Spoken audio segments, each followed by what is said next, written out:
Boker Tov. Welcome into the Mishkan Katan studios this morning. It's a privilege to be back with you here. We're resuming our study this morning in the book of Daniel. Due to a number of factors outside my control, last week we had to broadcast a rerun from the Mishkan Katan archives. I had a 2-week illness during which time one of my spiritual mentors crossed over into eternity. It was a very challenging time.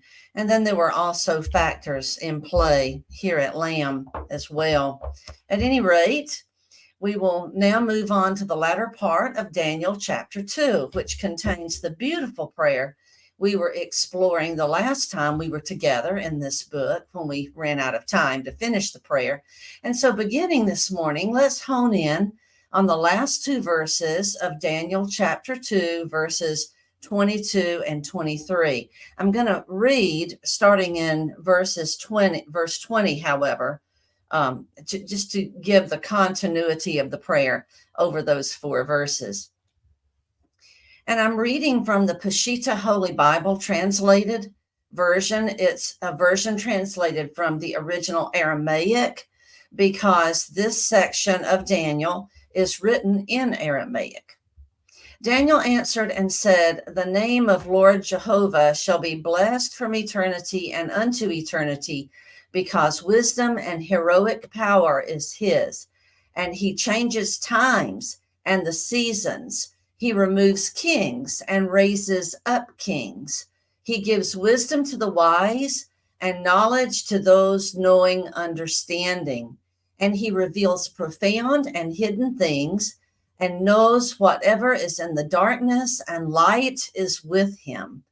To you, God of my fathers, I give thanks and I give praise, because wisdom and heroic power you have given to me, and now you have shown me what we seek from you, and you have shown me the matter of the king."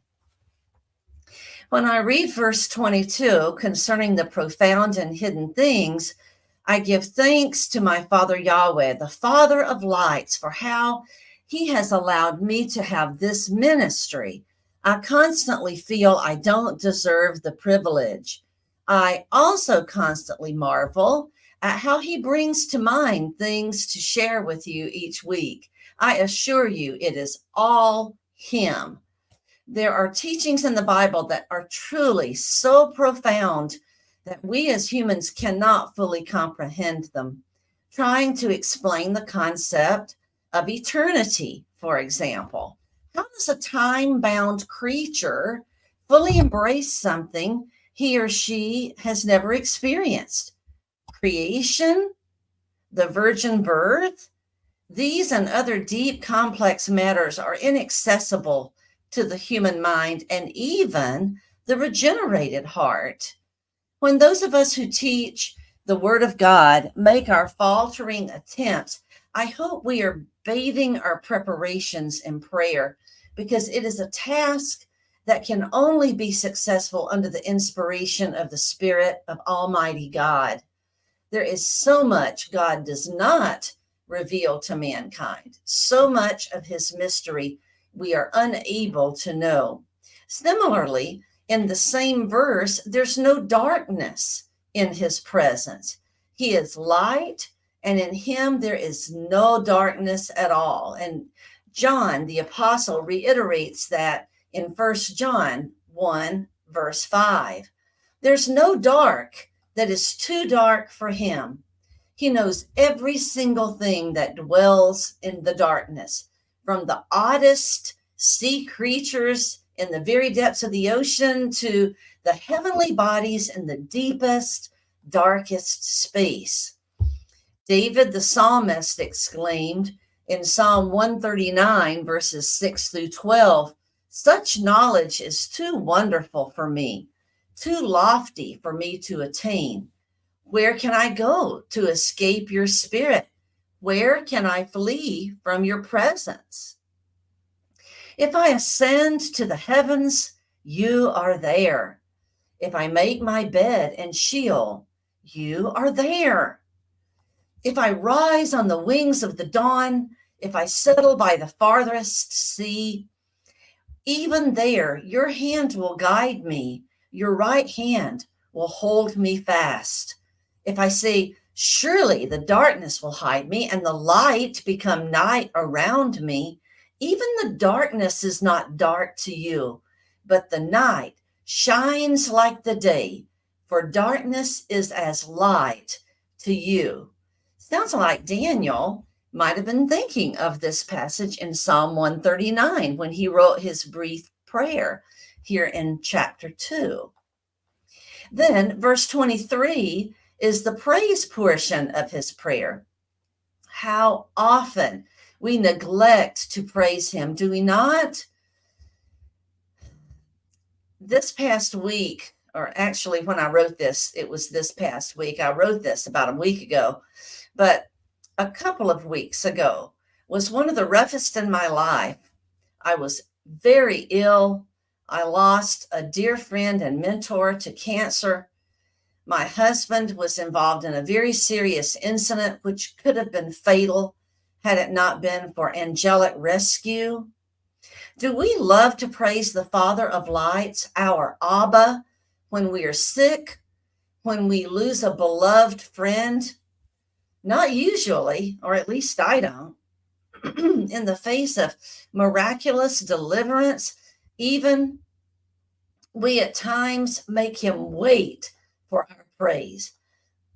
Excuse me. Daniel sets for us such a great example here. I see another powerful reminder in this same verse, verse 23. Notice how Daniel uses the word we in this verse. Father Yahweh, in his sovereignty, gave to Daniel the dream and its interpretation. But Daniel, in his humility, acknowledged that it was not only he who was seeking God earnestly in prayer, but also his three godly friends. The lesson for us is that there is spiritual power. There is spiritual power in corporate prayer. Goodness gracious. Hearts and souls united in prayer, seeing the face of our Father in common unity for urgent matters. These touch the heart of our Father in ways we cannot understand. Would he have responded to Daniel as he did had Daniel been the only one seeking his face on this matter? It's hard to say. But again, the godly example is to let others pray with you about your burdens. Verse 24 now. And in that moment, Daniel went to Arioch, whom the king had commanded to kill the wise men of Babel. And he went on, and thus he said to him, do not destroy the wise men of Babel, but bring me before the king, and I shall tell the interpretation to the king. Verse 25, then Arioch diligently brought Daniel before the king and said to him, I found a man of the sons of the captivity of Judea who will make the interpretation known to the king. Do you hear the urgency in those two verses? There are a couple of opinions, rabbinic opinions, about what had gone on from the time King Nebuchadnezzar had made his decree. One opinion is that, like I taught in the previous teaching on Daniel, that Arioch halted the execution process, stalling for time while Daniel prayed over the mysterious matter of the king's dream. Another opinion is that while Arioch listened to Daniel, the killing commenced and had been going on during Daniel's and his friends' prayers. Regardless, Daniel wasted no time in returning to the head executioner to report that he had the interpretation. And Arioch likewise wasted no time bringing Daniel before the king. The book of Daniel is a book full of miracles, supernatural manifestations, things that do not make sense in the rational world to the rational mind.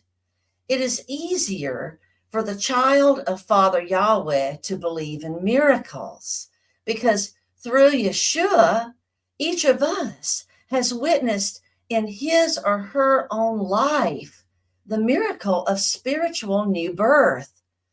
For the unregenerate, postmodernistic mind, miracles are a figment of our own imagination, a creation of the fables we believe, having no basis in reality. I submit to you, though, that we live in an age of miracles. In fact, we've become so accustomed to them, we no longer see them for what they are.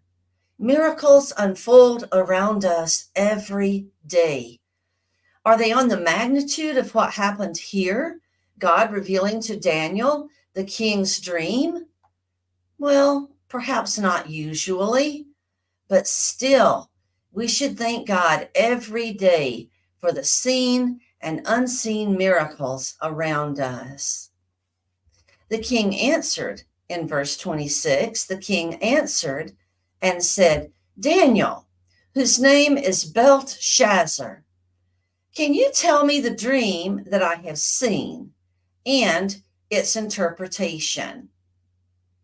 Daniel answered and said before the king, the mystery that the king asked, neither wise men nor magi, neither sorcerers nor enchanters can show the king. But there is the God of heaven who reveals secrets to make known to King Nebuchadnezzar when your dream will be in the last days. And the vision of your head that entered your sleep is this. All right, so now he's going to tell him what he dreamed. Okay. All right, going on, verse 29.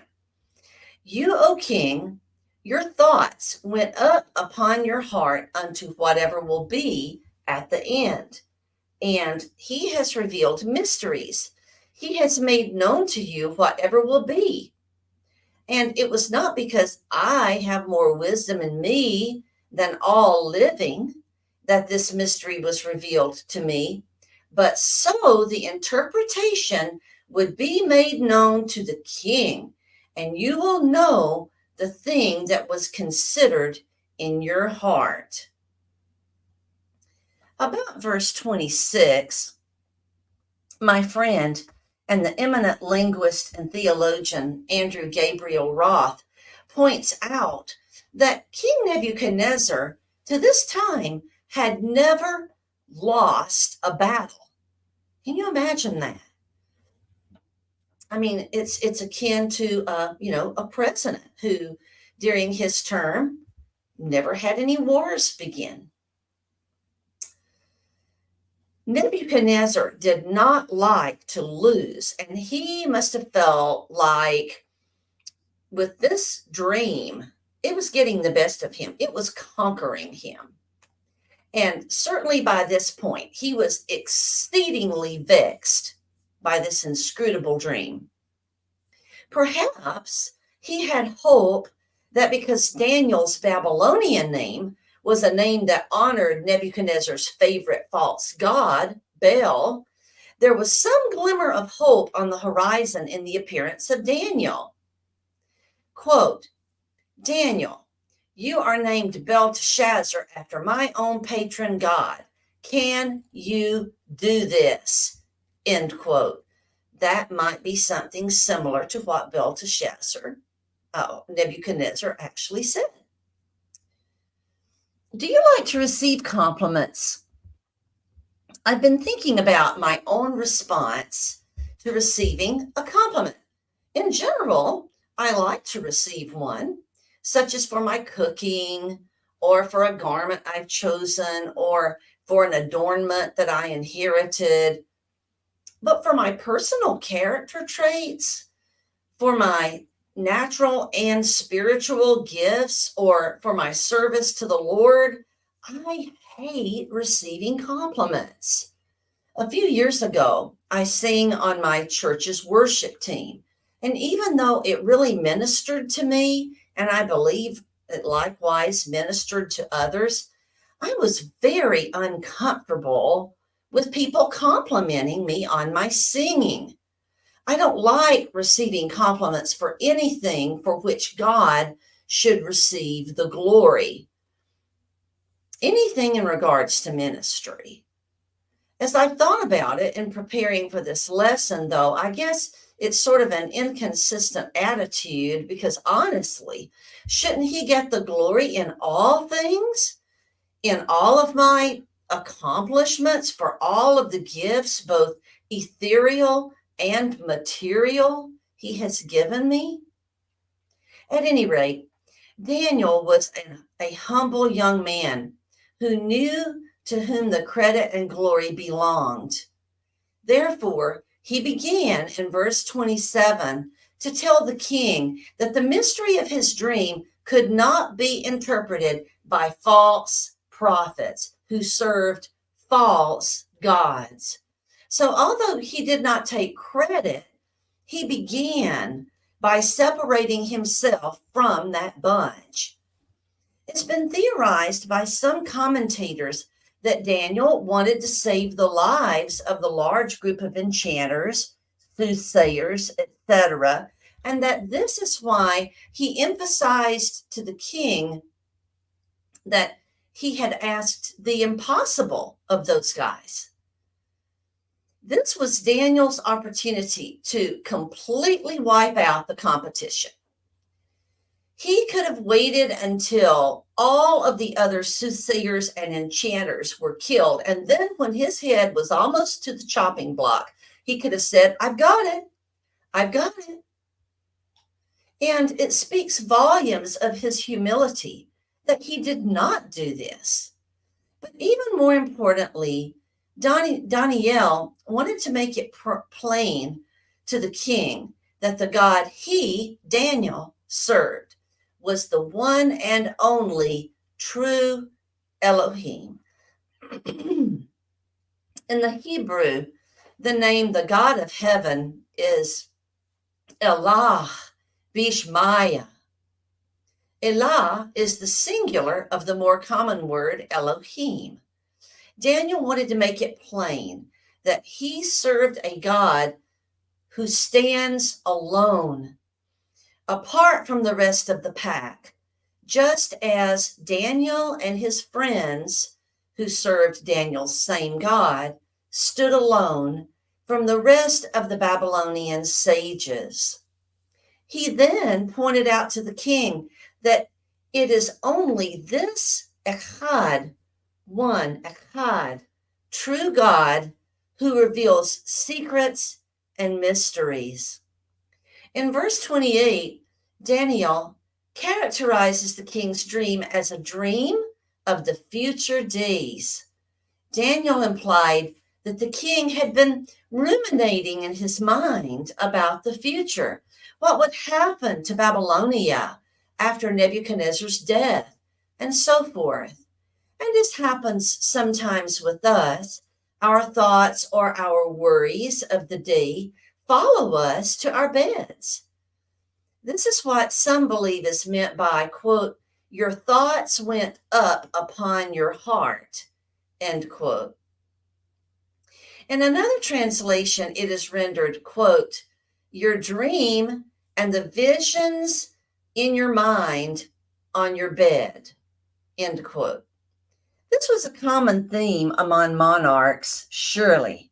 Almost all people desire significance, don't they? And that includes something to outlast them after they are gone. I had a boss once who has since passed on, succumbing after several years of battling cancer. He said to me on more than one occasion, if I died today, my chair would not even get cold before the organization would have someone else in my seat. End quote. In so saying, he was helping me to frame and balance the home-work connection. And he was right. For a monarch, the stakes may seem exponentially higher, but the principle is the same. In verse 39 of this chapter, if you were to look ahead at that for just a brief moment, you will see Daniel saying to Nebuchadnezzar, after you. In other words, after you are gone. Haunting words. We're here to serve God's purposes, to glorify him, and we will be here just exactly as long as he wants us to be. It should not be our concern what he chooses to do after our time is up. He will judge fairly how well each of his own redeemed children have served him, but that is way on down the road, past the bounds of time. Our concern should be to honor him, glorify him, serve him with our time and with our lives. As one songwriter put it, quote, only one life, how soon it is past. Only what's done for Christ will last, end quote.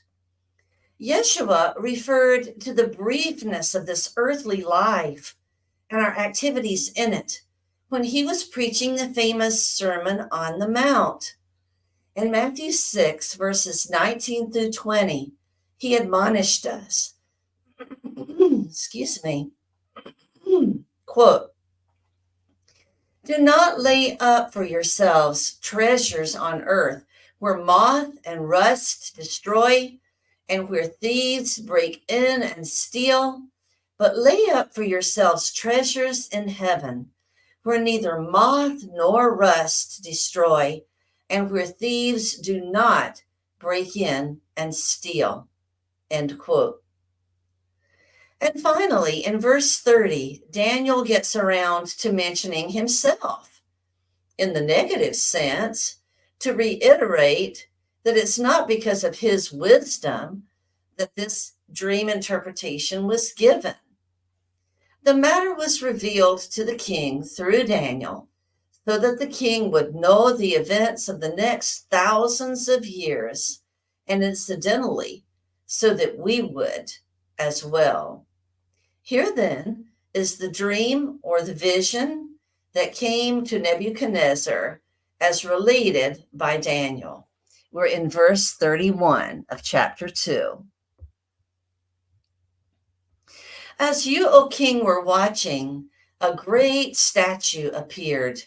A great and dazzling statue stood before you, and its form was awesome. The head of the statue was pure gold. Its chest and arms were silver. Its belly and thighs were bronze. Its legs were iron, and its feet were part iron and part clay. As you watched, a stone was cut out, not by human hands. It struck the statue on its feet of iron and clay and crushed them. Then the iron, clay, bronze, silver, and gold were shattered and became like chaff on the threshing floor in summer. The wind carried them away, and not a trace of them could be found. But the stone that had struck the statue became a great mountain and filled the whole earth. The first thing we notice in this description is that the statue was very large and that it was awesome in its appearance, dazzlingly bright. This translation uses the word dazzling, which could be a function of the precious metals which composed it. I'm sure as you read the description in these verses, you were picturing this statue in your mind. Over the years, I've seen many depictions of this statue. There was a discussion in the Art Scroll Tanakh commentary about the use of two Hebrew words, one meaning thighs and the other meaning legs. The consensus, the majority opinion of those sages was that the bronze area was both the torso, the belly, and the thighs, not just the torso as it's rendered in some translations. The legs then were of iron. That would be the area from the knee down to the feet. And this interpretation is consistent with the Peshitta Holy Bible translated Aramaic translation we just read. I'm sure the king was captivated by the marvelousness of this great statue. Indeed, sometime later, he hatched a plan to make a similar graven image and force the citizens of Babylonia to bow down to it. I've often wondered if this dream is where he got that idea from. It must have come as a great shock then in his dreaming to see a stone, and this is a very important point. The stone was not hewn with human hands. In other words, this stone came to be from supernatural means, from supernatural origins. And to see that stone come crashing down upon the feet of the statue. This, in turn, led to the shattering of the remaining of the statue, after which its pulverized dust was carried away by a great wind, leaving no remains behind. The crushing stone then became a great and mighty kingdom, symbolized by a huge mountain which grew and filled the entire earth. Quite an amazing dream. Verse 36 gives us a little bit of a transition when it says, "This was the dream. Now we will tell the king its interpretation." Some commentators have surmised that the revelation of the dream itself occurred in open court, but that the interpretation, since it foretold the demise of the Babylonian Empire, was delivered to the king in private. I think that option is reading into the text, but who knows? It's interesting to contemplate, and it makes sense, actually. Okay, here comes the interpretation that the Lord God gave to Daniel. We are about to view a visual representation of 2,600 years of human history from Nebuchadnezzar's perspective into the future. This period is referred to as the time of the Gentiles, a period which began with the conquering of Judea by Nebuchadnezzar and extended on to our present day. Yes, we are living in the time of the Gentiles, a period of Gentile domination over the world. This era did not begin, as many believe, with the death of Yeshua, and it will not end until the beginning of the 7th millennium, according to many Bible scholars. That is, in more common language, it will not end until the tribulation period begins, just after the catching up of the righteous, both living and dead. All right, I realize those last statements do not fit with the eschatology some of you hold, but I'm not going to digress down the rabbit hole of pre, mid, or post-tribulation positions at this time, because that's not our current focus. Let's read verses 37 through 43 now. You, O king, are the King of kings, to whom the God of heaven has given sovereignty, power, strength, and glory. Wherever the sons of men or beasts of the field or birds of the air dwell, he has given them into your hand and has made you ruler over them all. You are that head of gold. But after you, there will arise another kingdom, inferior to yours. Next, a third kingdom, one of bronze, will rule the whole earth. Finally, there will be a fourth kingdom, as strong as iron, for iron shatters and crushes all things. And like iron that crushes all things, it will shatter and crush all the others. And just as you saw that the feet and toes were made partly of fired clay and partly of iron, so this will be a divided kingdom. Yet some of the strength of iron will be in it, just as you saw the iron mixed with clay. So the peoples will mix with one another, but will not hold together any more than iron mixes with clay. Have you ever done in science class that experiment where you would take a magnet, a strong magnet, and you would have this mixture of iron filings and sawdust or salt or some other kind of material, right? And you would hold the magnet over the pile. You would move it over the pile of stuff, and voila, the metal filings would be drawn up to the magnet because it was just a mixture. It had not fully integrated to become a different substance. That's what this is talking about here. Now, Perry Stone, in his series on the book of Daniel, notes that in the ancient Near East, particularly among the Persians, there was a prevalent belief that there were 7 levels of heaven. Now, this is not what the Bible teaches, so don't think that I'm teaching this. I'm just relating it to you. They believed, the Persians did, that the highest level, level number 7 of heaven, was represented by gold. The next highest, level 6, by silver. Level 5 by a mixture. Level 4 was represented by iron.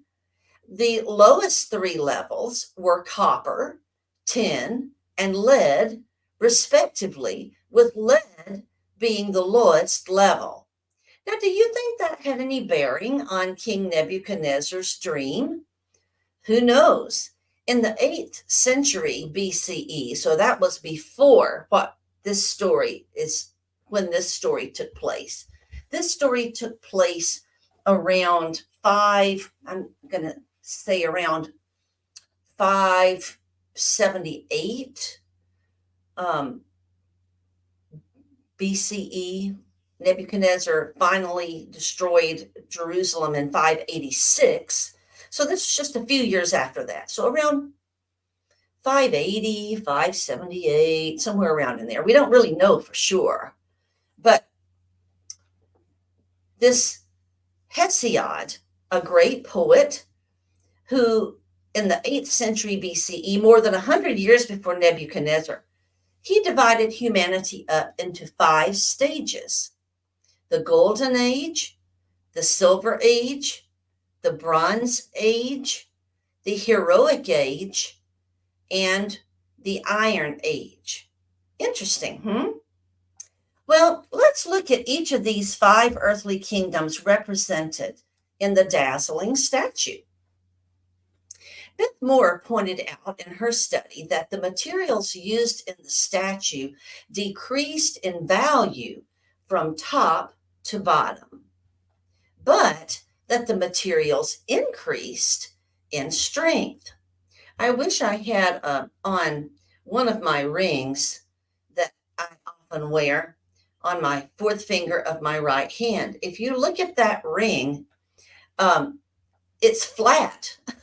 It's flat on this side because the gold is soft. Gold is a very valuable material, but it's not that strong. You don't build girders for skyscrapers out of gold. It's not strong enough. You build them out of iron, which is much stronger. So at the very top, we have a head of gold. Verses 37 and 38 are extremely complimentary to King Nebuchadnezzar and to the son who succeeded him. But in so complimenting Nebuchadnezzar, Daniel is also complimenting the Babylonian Empire. We may find that strange. However, it must have been a very compelling civilization because so many Jews chose to remain there after the 70 years of captivity, the 70-year rule of Babylonia over Judea. That captivity only lasted 70 years. So you had people who remembered what it was like in Jerusalem and who lived a good many years in Babylon, and Daniel was one of those. Daniel was one of those. For many generations thereafter, hundreds of years, because these Jews, many of them did not leave, then the Babylonian area had the largest concentrations of Jews in the world. It was second only to the land of Judea.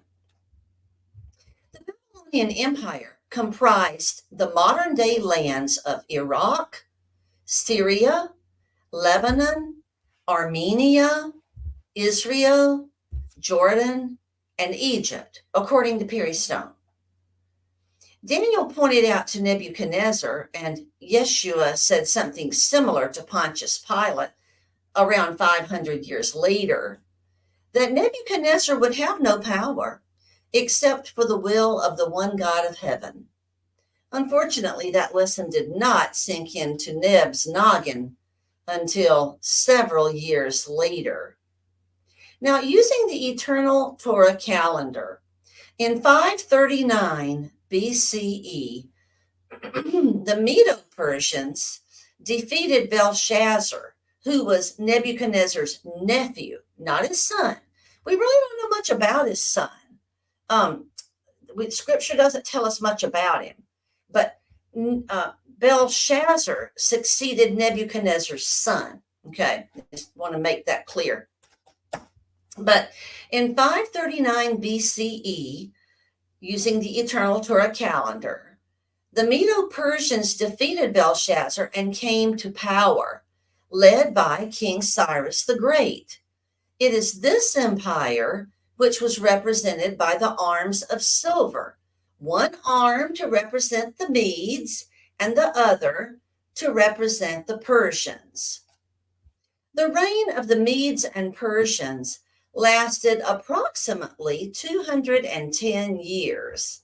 This empire was comprised of the following modern-day countries: Iran, Iraq, Syria, Lebanon, Egypt, Afghanistan, Libya, and Pakistan, and even so far east as India. It was an extremely vast empire. And you might recall me having related to you, if you were with me in the Esther study, that they were the first world empire to devise a postal service, kind of like a Pony Express. In 330 BCE, Alexander the Great and the Greeks triumphed over the Medo-Persians. Alexander had great power and influence. His kingdom, though relatively short, 185 years, completely transformed the Middle East, infusing it with the Greek language and Greek values. Now, brass, or some translate this as copper, looks a little bit like gold, but it's not gold. It's a mixture, it's a composite. The sages comment that copper was chosen to connote the strength of this empire, this third empire.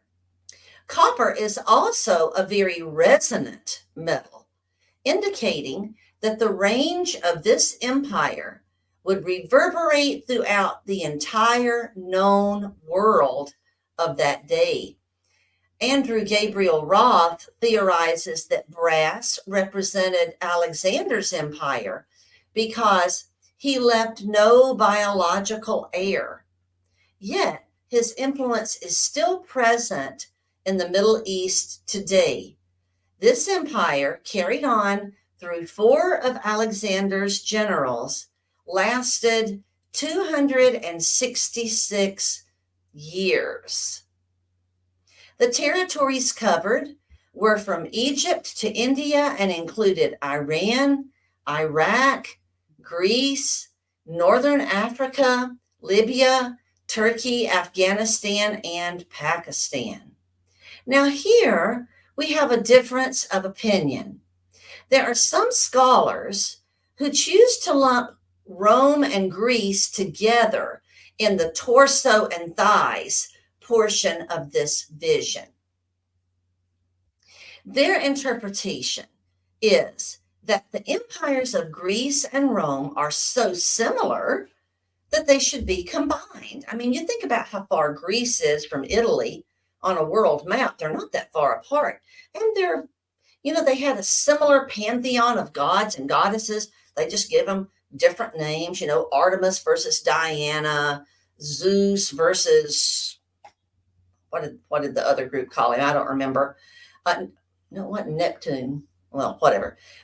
So anyway, this interpretation that the empires of Greece and Rome are so similar they should be combined in the torso portion, well, I'm going to come back to that interpretation in just a moment. So hold on to that thought for just a minute. Nevertheless, in 64 BCE, Pompey, a Roman general, conquered the land. The Roman Empire was similar in culture to the Greek Empire, as I've mentioned. This empire lasted longer than any of the others. Do you know how long the Roman Empire lasted? 615 years. Now that sounds like a long time, but the Assyrian Empire lasted around 1500. So, the Assyrians, man, they were so brutal and ruthless. Anyway, 615 years before the Roman Empire split into the Eastern Roman Empire and the Western Roman Empire. It included the entire Mediterranean Sea and lands all the way up into and including Britain, Spain, France, Italy, Lebanon, Turkey, Israel, and Syria.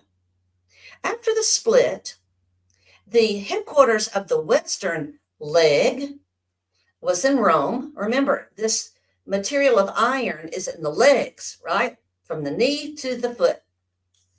The Western leg's headquarters was in Rome. The headquarters of the Eastern leg was in Constantinople, formerly or today known as Istanbul, Turkey. This was an empire that started out strong, but gradually got weaker and weaker, eventually destroying itself from within. However, this empire has never really and truly gone. It formed the basis for what is known today as Western civilization, the civilization I was born and raised in. The author and theologian Ray Stedman wrote a book on the book of Daniel and has done some work demonstrating how the United States derived from the old Roman Empire. The United States of America is a concept that's taken from the Roman Empire. which was comprised of city-states. Today in the USA, there are currently 50 fairly independent states which form the whole country. We also have other modern city-states in the world. Monaco is one. Singapore is another. Vatican City is a third. Rome fell because of a breakdown of the moral code led to bitter division. Does that sound familiar to you, Americans? Other than one general, or often one general, was fighting against another Roman general, or the Roman Senate was characterized by assassination, or the Senate was at odds with the emperor. Such disunity and infighting eventually led to the empire's collapse. The USA is following the same path. First, we got off the moral standard written in the Judeo-Christian scriptures, forming the moral fiber of our country. I'm reading a book right now, and goodness, the name of it escapes me, but it's written by a forensic detective who has had a career being a detective and who was an atheist. And he decided to look at the forensic evidence for the truth of Yeshua the Nazarene. And it's a very compelling book. But one of the things he harps on in his book is how the Christian faith was instrumental in starting the modern schooling system that we have today in the West. And I'm not just talking about kindergarten through 12th grade public school. I'm talking also about our university system and about how our earliest universities, even in America, were unabashedly Christian, with Christian mottos and their original buildings having frescoes and stained glass windows and artwork. And so there's no doubt that the United States of America was built on the moral code of the Torah and the Brit Chadasha. And you just can't escape that fact. Our country's end, America's end, I predict, will follow along the same path as Rome's. Our moral decay will cause our government to collapse. Jewish scholars equate Rome, interestingly enough, with the ancient land of Edom, where the descendants of Esau lived. Now, I've never heard this before, so I thought this was very interesting. And they also equate Rome with Christianity. It's believed that the land of Edom was the first to accept Yeshua's message of the gospel, and that the Edomites took that message to Rome, where it became eventually the state religion. Now, note that I don't agree with this historical interpretation. I'm merely presenting it for your reference. Christians believe that when Yeshua returns to set up his millennial kingdom, the Jews will recognize their true Mashiach, Messiah.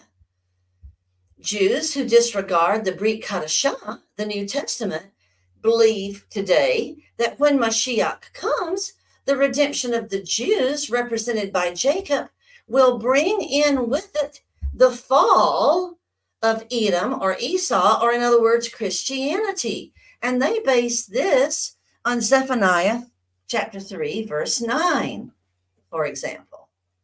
Interesting, isn't it? So then, how about that fifth kingdom, the one typified by the 10 toes of both clay and iron?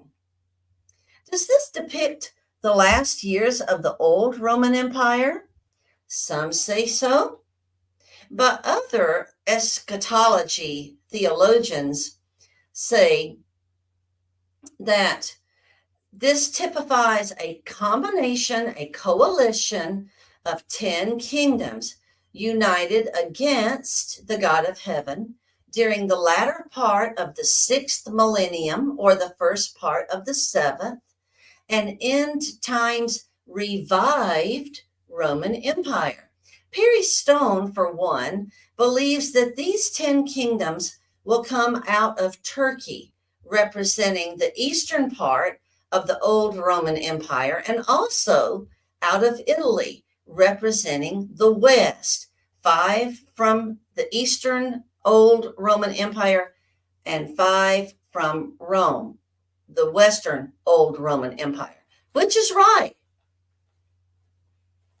It's hard to see from looking at these verses, isn't it? However, there will be some later verses in this book of Daniel which may shed some light not only on this last kingdom, but on the others as well. Here I will return to my previous mention of combining the empires of Greece and Rome into the torso section, torso and thighs, of the statue. Who then would be the iron legs? Well, if that's the case, some say that the Western Roman Empire would be one leg and the other leg would be the Eastern Roman Empire in one interpretation. But if you lump Rome in with Greece, then these who do that believe that the last legs will be, are you ready for this? An Arab empire yet to come. That is a Muslim empire. There are also those theologians, similar to Perry Stone's view, who believe that the 10-toed coalition will be an Arab-Muslim coalition. Certainly the Arab Muslims wish to conquer the world in our current day, and they impose both Islam and Sharia law upon the lands they conquer. We will look at these 10 toes in more depth when we reach Daniel chapter 7. So I presented a number of different interpretations to you, and I will leave it to you to try to make a conjecture as to which one will actually come to pass. All right, so then we have the big mountain, the big rock, verses 44 and 45. Let's read those two verses together. In the days of those kings, the God of heaven will set up a kingdom that will never be destroyed, nor will it be left to another people. It will shatter all these kingdoms and bring them to an end, but will itself stand forever. And just as you saw a stone being cut out of the mountain without human hands, and it shattered the iron, bronze, clay, silver, and gold, so the great God has told the king what will happen in the future. The dream is true, and its interpretation is trustworthy. This makes me think of the old, much-loved hymn, Rock of Ages. Rock of Ages, cleft for me, let me hide myself in thee. Had you ever thought of this hymn in connection with Mashiach's millennial kingdom? I confess I had not. Notice that the huge stone that shattered all the other earthly kingdoms and then grew to fill the whole earth came from a mountain. In other words, the stone and the mountain were of the same essence, just as Yeshua and Father Yahweh are of the same essence. To me, this pictures the sameness, the oneness of the divine majestic mystery, the Godhead so-called. The Son came from the Father and shared the Father's essence in human form. Likewise, this stone came from the mountain. This will be an eternal, literal kingdom here on earth. The last 1,000 years of this earth's history, it will destroy that last kingdom, the feet and the toes. It will destroy it. And then the other kingdoms of the world will fade into dust and into oblivion. Notice that the huge stone, this eternal kingdom, it will have its capital in Jerusalem, where Yeshua will rule bodily over the whole earth. Psalm chapter 2 is one place in Scripture where we see this.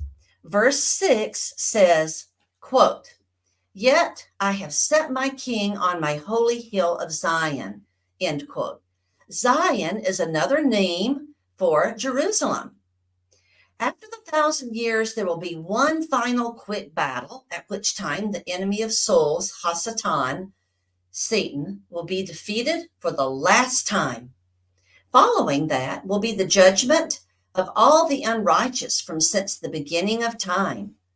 Finally, after this, a new heaven and a new earth will descend from the abode of Father Yahweh to take the present heavens and earth's place.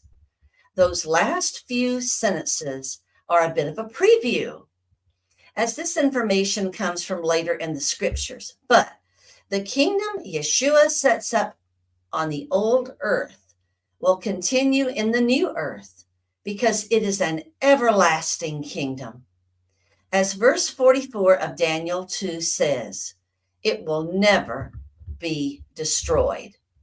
There are going to be a lot of different things in the 7th millennium for sure. Well, beloved, our time together is up this week. So I will say a fond shalom, shalom. And next week, we will head into chapter 3. Have a great week.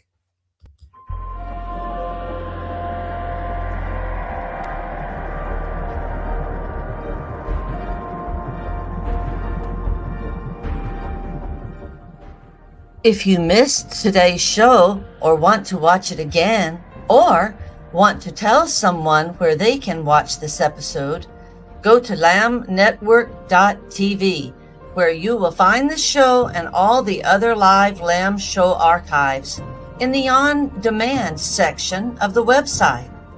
Thank you for watching, and don't forget to tell someone about the Messianic Lamb Network.